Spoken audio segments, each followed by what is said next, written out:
Hello 10th class students, मैं आप सबका स्वागत करता हूं डेफिनेट सक्सेस पाठशाला के इस प्यारे से प्लेटफॉर्म पे। अकेला ऐसा प्लेटफॉर्म जो आपको ऑफलाइन मोड और ऑनलाइन मोड दोनों मोड्स में बेस्ट एजुकेशन प्रोवाइड कर रहे हैं। चलिए तो स्टार्ट करते हैं इस लेक्चर को। इस लेक्चर में मैं कवर अप कर रहा हूं सैंपल पेपर। यस, आप एक सैंपल पेपर देख रहे हैं जो कि यहां पर मैंने उसको बोला है सैंपल पेपर नंबर 5। रीजन ये कि इससे पहले मैं अपने 3 सैंपल पेपर आपको ऑलरेडी दे चुका हूं। तो 3 सैंपल पेपर और एक आपका सीबीएसई का 2023 का सैंपल पेपर आपके पास आपको विद सॉल्यूशन मिल चुका है। अगेन ये 4 सैंपल पेपर्स के बाद एक 5th सैंपल पेपर मैं लेकर आया हूं, जहां पे क्लास 10th के लिए मैं कुछ सवाल लेकर आया हूं। प्रॉपर तरीके से सेक्शंस बने हुए हैं। तो इस वीडियो में मैं सिर्फ सेक्शन ए जो कि 10 क्वेश्चंस का है एमसीक्यू पार्ट को शेयर कर रहा हूं। ठीक है, तो ये एमसीक्यू के 10 क्वेश्चंस हैं। आप क्लास 10 स्टूडेंट्स इनको सॉल्व करिए मेरे साथ, वीडियो को पॉज करिए और पहले क्वेश्चन को खुद सॉल्व करके देखिए, देन सॉल्यूशन को मैच करिए। डन, तो करिए स्टार्ट। पहला सवाल आपके सामने कुछ इस प्रकार से ये रहा कि इन 4 ऑप्शन में से which of the following equation, अब 4 ऑप्शंस में आपको इक्वेशंस दी हुई हैं। तो out of this equations, following equations has the sum of its roots as 3। उसमें जो रूट्स हैं वो उनका जो सम ऑफ द रूट्स है वो जो है वो 3 आए। इसमें से वो कौन सी इक्वेशन है? अब देखो यहां पे जब हम बात करें तो सम ऑफ द रूट्स की बात की गई है और आप लोगों को रिलेशन पता है किसके बीच में, अल्फा बीटा मतलब रूट्स का कोएफिशिएंट्स के साथ। तो आपको यहां पे पता है कि जैसे ही हमें वर्ड बोला गया है सम ऑफ रूट्स, तो सम ऑफ रूट्स के केस में हमें यहां पर जो रिलेशन पता है वो पता है अल्फा प्लस बीटा का, किसके साथ, कोएफिशिएंट के साथ, और वो है -b/a। तो दैट मीन्स अगर मुझे सम ऑफ द रूट्स बोला है मतलब अल्फा प्लस बीटा बोला है तो उसका जो रेशियो है वो -b/a होना चाहिए। इनमें से जो इक्वेशंस दी हैं, अगर इन इक्वेशंस पे हम एक नजर दें तो यहां पे ये इक्वेशंस जनरल फॉर्म के साथ जब कंपेयर होंगी। अब जनरल फॉर्म क्या है? तो जनरल फॉर्म की अगर मैं बात करूं तो वो है आपका ax² plus bx plus c equals to 0। ये आपका जनरल फॉर्म है। डन। इस जनरल फॉर्म में जब हम चीजों को यहां पे कंपेयर करेंगे इन इक्वेशंस के साथ, तो यहां पे पहली इक्वेशन आपको दी है x² plus 3x minus 5 equal to 0। That means a की वैल्यू 1 है, b की वैल्यू 3 है और c की वैल्यू -5 है। तो पहली इक्वेशन में अगर मैं कंपैरिजन करता हूं तो अल्फा प्लस बीटा यहां पर -b/a, तो मतलब यहां पर b की वैल्यू क्योंकि 3 है तो ये आ जाएगा -3/1। आंसर सिर्फ -3 आ रहा है और हमें क्या चाहिए, सम 3 चाहिए, पॉजिटिव 3 चाहिए। दैट मीन्स जो पहला ऑप्शन दिया है वो गलत है, तो फर्स्ट ऑप्शन इज रॉन्ग। चलिए मूव करते हैं यहां पे सेकंड ऑप्शन की तरफ। तो सेकंड ऑप्शन पे आता हूं तो यहां पे ये दिया हुआ है मुझे -x² plus 3x plus 3। That means a की वैल्यू यहां पर -1 है, b की वैल्यू यहां पर 3 है और c की वैल्यू यहां पर अगेन 3 है। -b/a का मतलब है यहां पर अल्फा प्लस बीटा अगर मैं चेक करता हूं, सम ऑफ द रूट्स अगर मैं चेक करता हूं तो ये आ जाएगा -3/-1। और जब मैं -3/-1 करूंगा तो इसका आंसर 3 आ रहा है। मैं कहूंगा इसका आंसर है मेरा बी ऑप्शन। क्लियर है? तो यहां पे एमसीक्यू पहला वाला जो आपको दिया था जहां पे सम ऑफ द रूट्स 3 पूछा था, तो ये वो इक्वेशन है बी ऑप्शन जो आपको sum of the roots equal to 3 दे रहा है। चलिए मूव करते हैं यहां पे क्वेश्चन नंबर 1 के बाद क्वेश्चन नंबर 2 के ऊपर। The sum of the first 5 multiples of 3। तो फर्स्ट 5 मल्टीपल्स ऑफ 3 अगर मैं देखूं तो देखिएगा 3 multiplied with 1 is 3, 3 multiplied with 2 is 6, 3 multiplied with 3 is 9। आप नोटिस करिए कि पहला टर्म 3 है, दूसरा 6 है, फिर 9 है, ऐसे ही ये चलेगा। ठीक है, अब आप अगर देखें तो 3 into 3 is 9, 3 into 4 is 12। Done. और 3 into 5 is 15। तो यहां पर इसको करने के लिए अर्थमेटिक प्रोग्रेशन लगेगा। उसके पीछे रीजन क्या है वो मैं आपको समझा रहा हूं। देखिए, जब आप कॉमन डिफरेंस देखेंगे तो 6 में से 3 गए 3 बचे, 9 में से 6 गए 3 बचे, 12 में से 9 गए 3 बचे, 15 में से 12 गए 3 बचे, और आपसे सम पूछा है तो आपके पास एक एपी सीरीज यहां पे मिल रही है, अर्थमेटिक प्रोग्रेशन आपको मिल रहा है। तो क्लास 10 स्टूडेंट्स, ये जो है पहले 5 मल्टीपल्स का सम बताना है। तो इस केस में मैं कहूंगा आपको SN बताना है। तो ये है आपका n/2, कितनी टर्म्स है? फर्स्ट 5 टर्म्स, 5 टर्म्स है। तो n/2 multiplied with 2a plus n-1 into D. अगर इस फॉर्मूले को हम यहां लगाएं तो मुझे फर्स्ट 6 टर्म्स का सम मिल जाएगा। तो ये थी 5/2, 5 terms, 2 multiplied with 3 added with 5 - 1 multiplied with common difference 3, और इसको आप सॉल्व कर दीजिए, आपको पहले 5 टर्म्स का सम मिल जाएगा। तो ये आपका निकल के आया 5/2, ब्रैकेट में 2 × 3 is 6 plus 5 - 1 is 4, 4 × 3 is 12, 6 + 12 is 18। तो 5/2 multiplied with 18 that is 2 9 times. आपका यहां पर सॉरी, आप कहेंगे यहां पर 2 9 टाइम्स इज 18, तो 5 × 9 is 45। आंसर आ रहा है 45। ए ऑप्शन आपका जवाब है। तो सम ऑफ फर्स्ट 5 टर्म्स आप देखेंगे तो वो 45 निकल के आएगा। क्लियर है? चलिए, क्वेश्चन नंबर 2 के बाद हम मूव करते हैं क्वेश्चन नंबर 3 की तरफ।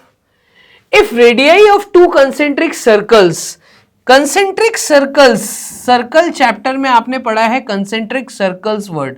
यहां पे एक सर्कल के अंदर जब दूसरा सर्कल जिनका रेडियस डिफरेंट होता है बट जो मिडिल पॉइंट है, जो सेंटर पॉइंट है वो सेम है दोनों सर्कल्स के लिए। दोनों सर्कल्स के लिए सेंटर पॉइंट जो फिक्स पॉइंट है वो सेम है बट रेडियस डिफरेंट है, यही यहां पर दिया हुआ है। तो ये कह रहा है कि if radii of 2 concentric circles are 15 centimetre and 17 centimetre, एक सर्कल का रेडियस है 15, दूसरे सर्कल का रेडियस है 17, ठीक है।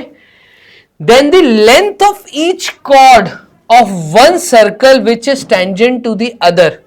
तो यहां पे अगर मैं नोटिस करूं तो यहां पर मैं कहूंगा इस सर्कल की chord AB is the chord, AB is the chord which is AB is the chord to the bigger circle which is tangent to the smaller circle. Smaller circle को क्या है वो?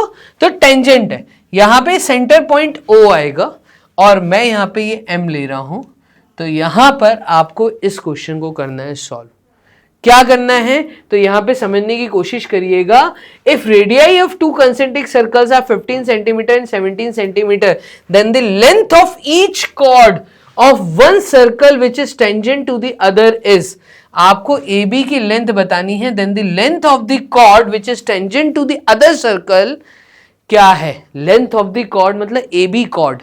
तो बिगर सर्कल के लिए वो कॉर्ड है, AB का आप मुझे यहां पे मेजरमेंट बताइए। तो यहां पे अगर हम नोटिस करें तो ये जो 17 वाला पार्ट था इसको हम रब कर देते हैं, ठीक है। हम यहां पे ये बोलते हैं कि ये सर्कल है कंसेंट्रिक, है ना, और यहां से जब आप O और A को ज्वाइन करेंगे तो ये radius of the bigger circle आ जाएगा and radius to the smaller circle is 15। अब क्योंकि radius is perpendicular to the tangent, अंदर वाले सर्कल के लिए तो टेंजेंट है ना, तो radius is perpendicular to the tangent, तो यहां पे एक 90 डिग्री का एंगल फॉर्मेशन होगा। दूसरी बात, अगर बिगर सर्कल की नजर से देखूं तो एक परपेंडिकुलर कॉर्ड के ऊपर आ रहा है जो उस कॉर्ड को 2 इक्वल पार्ट्स में बांटेगा। That means AM would be equals to BM। ये भी हमें क्लियर है। हमें यहां पे OA की वैल्यू पता है, OM की वैल्यू पता है, हमें हाइपोटेन्यूज पता है, हमें यहां पर क्या पता है? हमें बेस पता है। तो अगर मैं पाइथागोरस थ्योरम लगाता हूं तो हाइपोटेन्यूज का स्क्वायर मतलब OA का square is equals to OM का स्क्वायर एडेड विथ AM का स्क्वायर। डन, यही आप करेंगे। तो OA का स्क्वायर इज व्हाट, तो यहां पे ये दिया है 17, 17 का square is equals to OM मतलब 15 का स्क्वायर एडेड विथ AM का स्क्वायर, तो यहां पर AM का स्क्वायर। ठीक है, चलिए 17 square minus 15 square would be AM square, done. और 17 square minus 15 square would be 17 plus 15 and 17 minus 15, identity लगा के सॉल्व किया तो ये आपको AM का स्क्वायर देगा। और यहां पर 17 प्लस 15 तो 5 5 10 11 12, 12 का 2 carry 1, 32 multiplied with 17 minus 15 is 2, तो ये आ जाएगा 2 इंटू 2 इज 4, 2 इंटू 3 इज 6, 64। ठीक है, ये 64 क्या आया, तो ये 64 आया है AM का स्क्वायर, और 8 into 8 is 64, that means AM would B 8 centimetre. और AM क्योंकि 8 सेंटीमीटर है तो AB कॉर्ड की जो लेंथ होगी वो आएगी 16, 8 plus 8 16, that is B option. तो मैं कहूंगा सेक्शन A में थर्ड क्वेश्चन जो MCQ पार्ट है उसका आंसर है बी ऑप्शन, और वो है 16 सेंटीमीटर, पाइथागोरस थ्योरम से हमने सॉल्व किया। डन, चलिए मूव करते हैं क्वेश्चन नंबर 4 की तरफ। इस फिगर के अंदर PQ and P are the tangents, PQ and P are tangents हैं to the circle with center O, centre क्या है, O है, such that angle QPR, such that angle QPR is 50 degree, then angle OQR, आप बताइए OQR किसके बराबर होगा, OQR। देखिए हमें एक चीज क्लियर है कि PQ एंड PR टेंजेंट है, आर टेंजेंट्स, और फ्रॉम द कॉमन पॉइंट, ठीक है, outside the circle, tangents from the common point P outside the circle, outside circle के बाहर एक कॉमन पॉइंट है P जहां से दो टेंजेंट्स बने। तो हमने थ्योरम पढ़ी है सेकेंड वाली, वो कहती है कि अगर कोई कॉमन पॉइंट से दो टेंजेंट्स एक ही सर्कल के लिए बनी है तो वो दोनों टेंजेंट्स इक्वल होंगी, दैट मींस PQ इक्वल होगा किसके, PR के, PQ इक्वल होगा PR के, तो ये इसके इक्वल होगा। दैट मींस जो ट्राइंगल है PQR ये एक आइसोसेलेस ट्राइंगल है, therefore triangle PQR is isosceles, और अगर ये आइसोसेलेस ट्राइंगल है तो यहां पर हम बोल सकते हैं कि बेस एंगल्स कैसे होंगे, तो बेस एंगल्स यहां पर सेम होंगे। अब बेस एंगल में बोल रहा हूं एंगल PQR और एंगल PRQ दोनों इक्वल होंगे, तो बेस एंगल निकालने के लिए ये भी x ये भी x, मैं कह सकता हूं कि angle P plus angle PQR plus angle PRQ is equals to 180 degree in triangle, ये 180 डिग्री के होंगे। तो यहां पे एंगल P की वैल्यू आपको दी है 50 डिग्री, कितना दिया है 50 डिग्री, तो 50 degree plus x degree plus x degree would give you 180 degree, और ये 150 उधर गया तो 2x की वैल्यू यहां पर आ रही है आपकी 130 डिग्री। डन, 180 में से 50 गया तो यहां पे 130 आया, और x की वैल्यू यहां पर आएगी 2 6 टाइम्स इज 12, 2 5 टाइम्स इज 10, तो ये आ गया 65 डिग्री। अब 90 में से देखो OQ जो है वो परपेंडिकुलर है PQ के, radius is perpendicular to the tangent, तो यहां पे मैं कहूंगा OQ is perpendicular to PQ, तो आप ये अंदर वाला एंगल निकाल सकते हैं। ठीक है, और ये एंगल कितना निकलेगा, तो 90 minus 65, therefore angle OQR is equals to 90 minus 65, और ये आ जाएगा 10 में से 5 गए 5, 8 में से 6 गए 2, 25 डिग्री। तो ये एंगल 25 है, ये भी एंगल 25 होगा, तो आप सेंटर एंगल दे सकते हैं अगेन ट्राइंगल के अंदर। तो 25 25 50 और सामने वाला एंगल जो कि सेंट्रल एंगल है, angle O Q, angle Q O R, वो आपका निकल के आएगा 180 माइनस 50 मतलब 130। तो यहां पे आपका आंसर आएगा एंगल ओ क्यू आर। अच्छा, आपसे ओ क्यू आर पूछा था तो वो 25 डिग्री का है, मतलब ए ऑप्शन है आपका। ठीक है, 25 डिग्री का आंसर आ गया आपका ओ क्यू आर का। तो ओ क्यू आर है आपका 25 डिग्री। इस प्रकार से आपने 4 सवाल सेक्शन ए से खत्म कर दिए हैं। एमसीक्यू सेशन आप देख रहे हैं, छोटा सा वीडियो है, पूरा लास्ट तक वॉच करिएगा।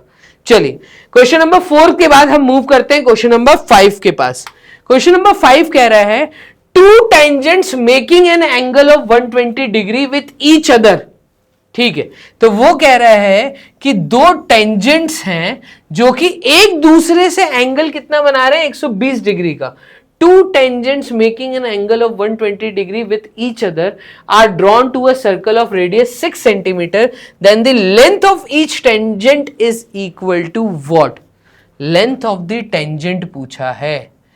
मैं कहता हूं एक पॉइंट है आउटसाइड दिस सर्कल। ठीक है, तो आउटसाइड दिस सर्कल ये थोड़ा सा पास में होगा क्योंकि 120 डिग्री का एंगल बना रहा है। तो 120 डिग्री का एंगल बनाने के लिए हम कहेंगे यहां पर ये एक टेंजेंट गया और ये एक टेंजेंट गया। डन। तो ये है एक पॉइंट और ये है एक पॉइंट इंटरसेक्शन का 120 डिग्री का एंगल। कौन सा एंगल है? तो मैं एक पॉइंट ले लेता हूं P, ये ले लेता हूं मैं A, ये मैं ले लेता हूं B। तो एंगल APB, दो टेंजेंट्स आपस में 120 डिग्री का एंगल बना रहे हैं, ये इन्होंने बोला है। ठीक है, with each other are drawn to a circle of radius 6 centimetre. अब इस सर्कल का जो रेडियस है वो कितना है? तो सर्कल का रेडियस जो है वो 6 सेंटीमीटर का रेडियस है। तो मतलब ये भी 6 है, ये भी 6 है। क्लियर है? अब सर्कल का रेडियस 6 सेंटीमीटर दिया हुआ है और ये वाला एंगल आपको 120 डिग्री का दिया हुआ है। यहां पर ये मैं बना देता हूं। ठीक है, अब ये क्या बोल रहे हैं? Then the length of each tangent is equal to, आप बताइए PA और PB, इनमें से PA की लेंथ क्या है? जो PA की लेंथ होगी वही PB की लेंथ होगी, क्योंकि जो पॉइंट लिया है वो कॉमन पॉइंट लिया है सर्कल के बाहर। तो सर्कल के बाहर से कोई कॉमन पॉइंट से अगर दो टेंजेंट्स बने, वो दोनों टेंजेंट्स की लेंथ सेम होगी। तो यहां पे मैं कहूंगा कि आपको एक चीज तो क्लियर है कि वो है PA is equals to PB, ये भी क्लियर है।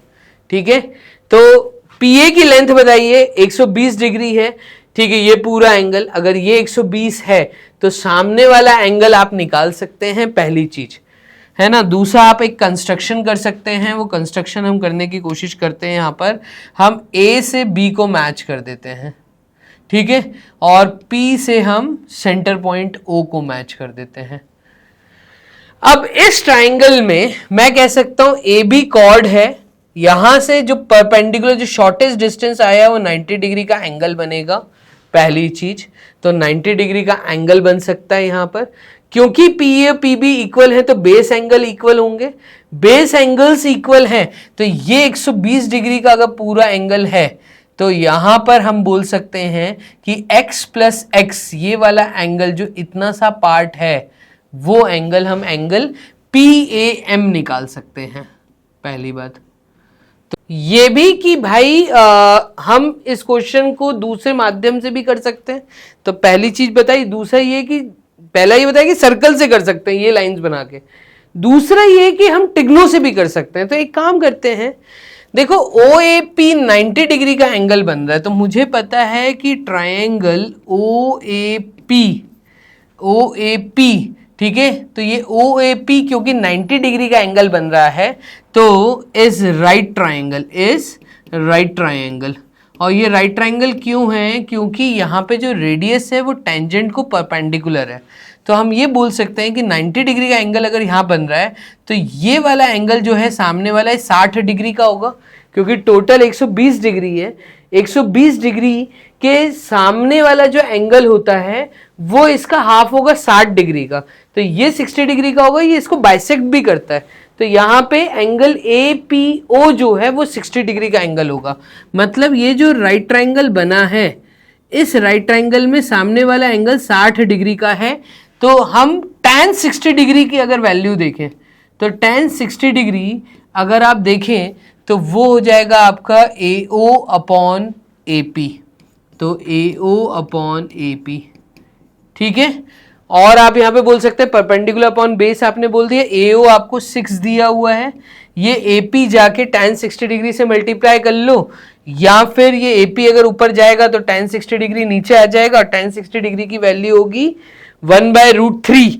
तो यहां पर आप बोल सकते हैं कि AP की वैल्यू आपको निकालनी है ना, तो AP की वैल्यू आपकी ये जो निकल के आएगी, ये आपकी निकल के आएगी कितनी, तो इसको अगर आप 1/cot 60 डिग्री लिख दें तो 1/cot 60 डिग्री अगर मैं इसको लिख दूं और ये AP आ जाएगा, तो ये AP अगर इधर आया तो ये आ जाएगा 6cot 60 डिग्री, ठीक है। और 6cot 60 डिग्री को अगर मैं सॉल्व करूं तो cot 60 डिग्री जो आपका होता है वो होगा आपका यहां पे 6/√3, और 6√3 मतलब 2√3 आपका जवाब आना चाहिए।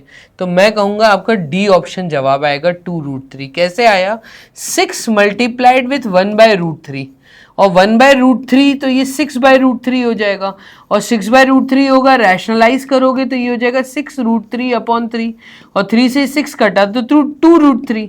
तो आंसर जो है वो 2√3 आना चाहिए, डी ऑप्शन। सॉल्व करिए, मुझे कमेंट बॉक्स में बताइए। क्वेश्चन नंबर 7, क्वेश्चन नंबर 6 देखिएगा नेक्स्ट।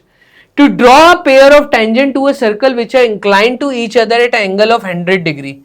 ये कह रहा है अगर दो टेंजेंट्स हैं जो एक दूसरे को 100 डिग्री पे इंक्लाइंड किए हुए हैं, मतलब ये एंगल अगर 100 डिग्री का है और ये मेरा सेंटर पॉइंट है, डन। तो आप ये बताइए क्या बोल रहा है ये, to draw a pair of tangents to a circle which are inclined to each other at an angle of 100 degree, it is required to draw the tangents at the end points of those two radii of the circle, the angle between which should be, इन दो radius के बीच का angle क्या होना चाहिए, ठीक है, ये हमें निकालना है। तो देखो अगर मैं यहाँ पर एंगल्स हम प्रॉपर्टी लगा के आपको ये एंगल निकालना सिखाऊं तो रेडियस और टैंजेंट के बीच का एंगल 90 डिग्री होता है। अगर क्वाड्रिलेटरल में एंगल्स हम प्रॉपर्टी लगाते हैं तो 100 प्लस 90 प्लस 90 प्लस x, ये x होगा, इज इक्वल्स टू 360 डिग्री। ये क्वाड्रिलेटरल फॉर्मेशन हो रहा है तो यहां पे ये हो जाएगा 100 प्लस 180, दैट मीन्स 280। तो एक काम करते हैं, यहां पे डायरेक्टली लिख देते हैं, ये 280 हो गया, 280 plus x is equals to 360 degree, और x की वैल्यू यहां पर आ जाएगी 360 माइनस 280। क्लियर है, तो ये आ गया आपका 80 डिग्री, 80 डिग्री आपका जवाब होगा, मतलब कि सी ऑप्शन। क्वेश्चन नंबर 6 हो गया। मूव करिए क्वेश्चन नंबर 7 की तरफ। The height of the cone is 60 centimetre. ये कह रहा है एक कोन है जिसकी हाइट कितनी है, 60 सेंटीमीटर की है। तो मैं यहां पर ये ले लेता हूं कि एक कोन है जिसका रेडियस और जिसकी हाइट के बारे में देखते हैं, मेंसुरेशन चैप्टर से है मेरे ख्याल से, एक बार चेक कर लेते हैं क्वेश्चन पूरा बढ़ के। The height of the cone is 60 centimetre. Cone की जो हाइट है h वो आपको 60 सेंटीमीटर दी है, ठीक है। और a small cone is cut off at the top of the plane parallel to the base. Base के पैरेलल में मैंने यहां पर कट लगाया, दैट मीन्स ये हाइट है, मैंने अगर इसके पैरेलल में कट लगाया तो ये रेडियस अलग हो जाएगा, ये रेडियस अलग है। मैंने कट लगा के इस कोन को अलग कर लिया, ये ऐसा बोल रहा है। तो ये बोल रहा है the height of the cone is 60 centimetre, the small cone is cut off at the top of the plane parallel to the base and its volume is 1/64। इसका जो वॉल्यूम है वो है 1/64 of the volume of original cone, ठीक है। मतलब यहां पे कि volume of new cone to volume of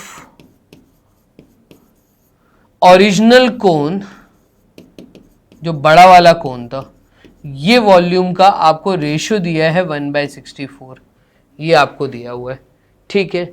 और ये हाइट है आपकी स्मॉल h, ऐसा मान ले, ठीक है। ये रेडियस है आपका स्मॉल r और ये रेडियस मैं ले लेता हूं कैपिटल R, तो अंतर दिखने लग जाएगा, ठीक है।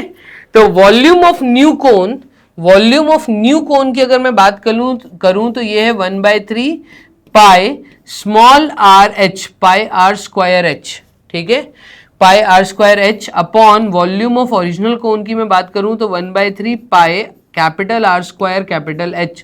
ये रेशियो मुझे दिया है 1/64 और यहाँ पे अगर हम बात करें तो 1/3 पाई कैंसिल आउट हो जाएगा, small r upon capital R का whole square multiplied with small h upon capital H, जो कि मुझे 1/64 दिया है। ये दिया, ऐसा इन्होंने दिया हुआ है, ठीक है।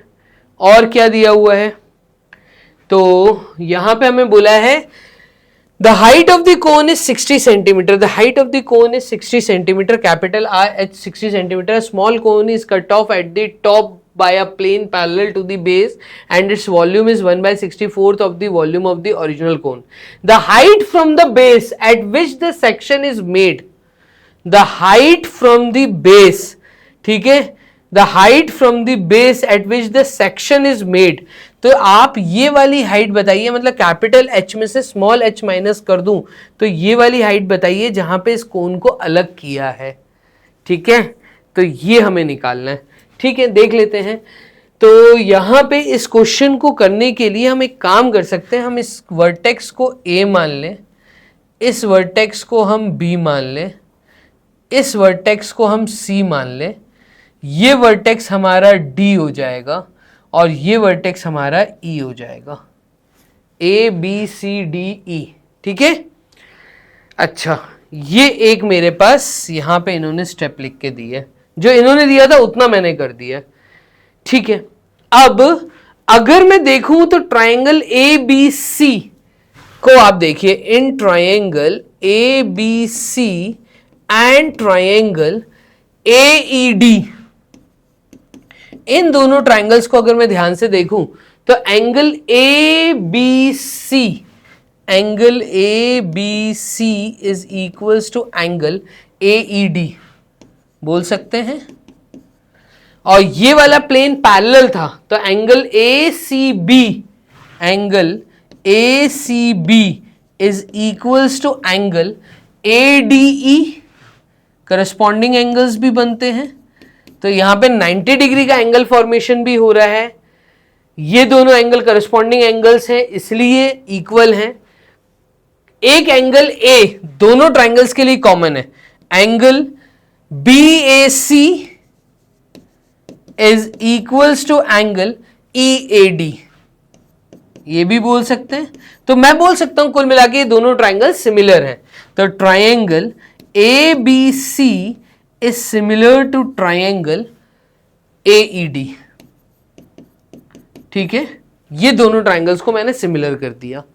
दूसरा मैं बोल सकता हूं AB upon AE, AB upon AE, अब रेशियोस अगर देखूं तो मैं AB upon AE BC upon ED के इक्वल होगा, BC अपॉन ED के इक्वल होगा, हाँ देखिए।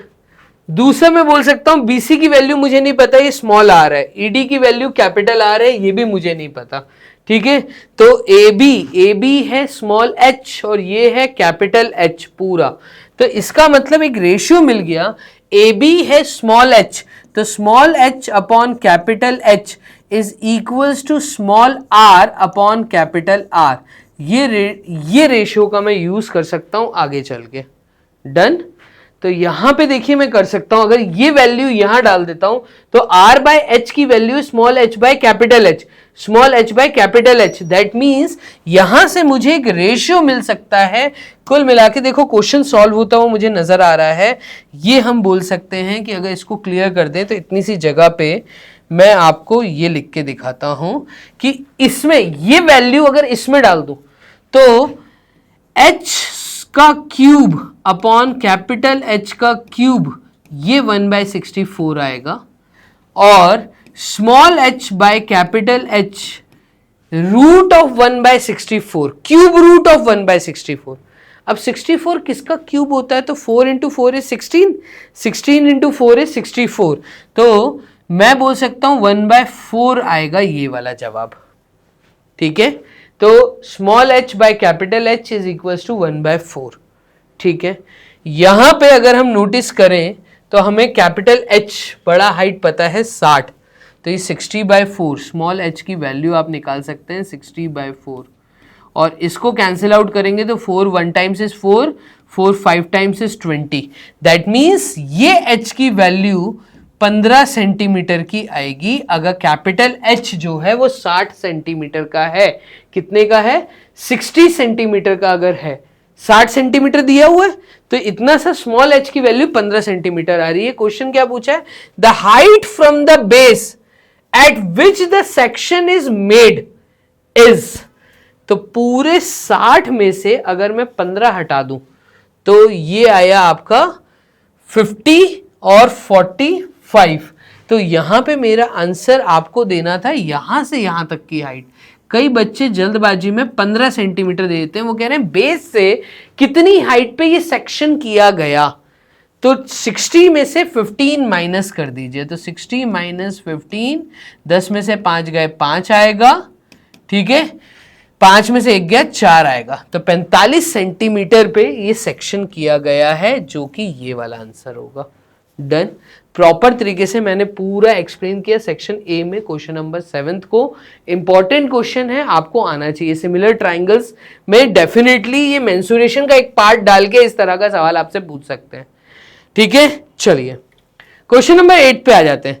If the circumference of the circle is equal to the perimeter of square, ये कह रहा है सर्कल का सर्कमफ्रेंस मतलब 2 पाई r किसके इक्वल है? The circumference of the circle is equal to the perimeter of the square. Square का perimeter मतलब चारों साइड इक्वल होती हैं, तो स्क्वायर का पेरीमीटर, तो स्क्वायर का पेरीमीटर का फॉर्मूला होता है a plus A plus A, that is 4a, और सर्कल का सर्कमफ्रेंस का फॉर्मूला होता है 2 पाई r। ये बोल रहा है आपसे जो स्टेटमेंट में ये बहुत क्लियरली आपको व्यू दे रहे हैं कि अगर circumference of this circle equal है पेरीमीटर ऑफ स्क्वायर के, दैट मीन्स 2 पाई r अगर इक्वल है 4a के, then the ratio of their area will be, उनके एरिया का रेशियो बताओ। तो एरिया, सर्कल का area, area of circle upon area of square का रेशियो बताओ। तो area of circle is pi R square upon area of square is A square, यही होगा। डन। यहां पे अगर हम सॉल्व करते हैं तो ये आ जाएगा pi R is equals to 2a, आ गया।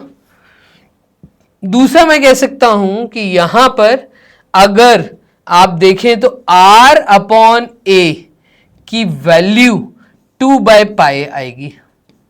इस चीज को अगर मैं यहां पे स्प्लिट कर दूं तो ये आ जाएगा pi multiplied with r by a का होल स्क्वायर, और इस वैल्यू को अगर यहां डाल दें तो ये हो जाएगा pi multiplied with 2 by pi का whole square, that is pi multiplied with 2 by pi square, और एक पाई से अगर पाई कैंसिल आउट हो गया तो 2 बाय पाई, तो यहां पे जो रेशियो आएगा वो आएगा 2 बाय पाई।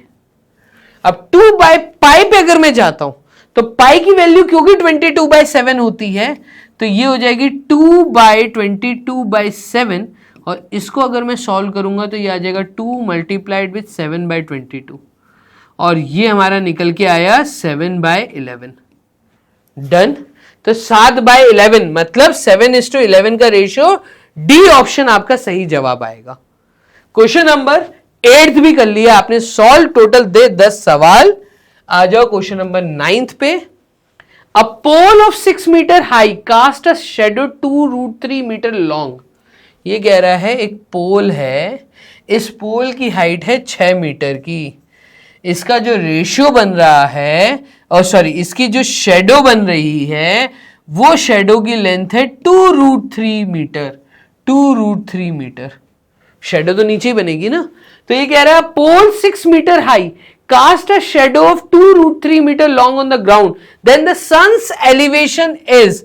आप बताइए ये कितना एंगल का थीटा निकालना है, मतलब ट्रिग्नो का पार्ट है। क्लियर? तो आपके पास एक ट्राइंगल दिया है ए बी सी, क्योंकि यहां पे राइट ट्राइंगल बन रहा है तो मैं ट्रिग्नो बोल रहा हूं। ये बनेगा आपका, यहां पे अगर आप नोटिस करें तो 6 दिया है, √3 दिया है, तो 6/2√3।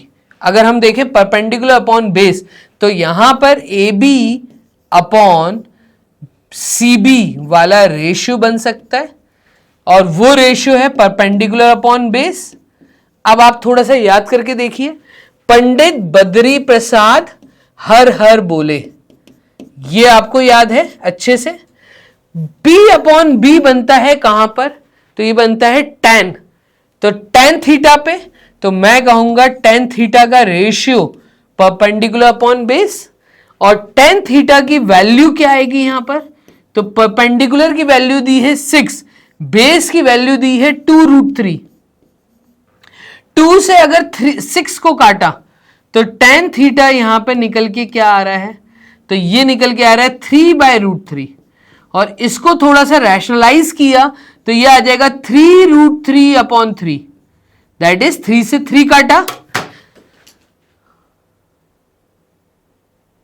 तो हम एक काम और कर सकते हैं कि यहां पर tan थीटा √3 आया है, और tan थीटा √3 कब आता है, जब थीटा 60 डिग्री का होता है। तो यहां पे हमारा आंसर है ए ऑप्शन। क्लियर है? कॉपी कर लीजिए, आगे बढ़ते हैं। लास्ट सवाल, question number 10th। Which of the following can not be the probability of an event. एक इवेंट की प्रोबेबिलिटी इसमें से क्या नहीं हो सकती। अगेन एक इजी क्वेश्चन है, आपको पता है किसी भी चीज की जो प्रोबेबिलिटी है या तो वो 0 होगी या 1 होगी या 0 और 1 के बीच में होगी।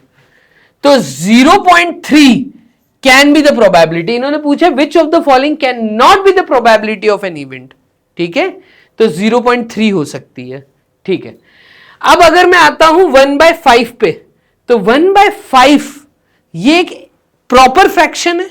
आप नोटिस करिएगा, मैं कहूंगा कि अगर ए ऑप्शन देखते हैं 1/5, तो ये क्योंकि एक प्रॉपर फ्रैक्शन है। ठीक है, इम्प्रॉपर फ्रैक्शन में उसको बोलता हूं जहां पे न्यूमरेटर जो है वो डिनोमिनेटर से बड़ा होता है, ये न्यूमरेटर डिनोमिनेटर से छोटा है। तो जब भी न्यूमरेटर डिनोमिनेटर से छोटा होता है, इसकी वैल्यू हमेशा 1 से छोटी आती है, और 0 तो दी नहीं है। तो मैं कहूंगा कि ये भी पॉसिबल है।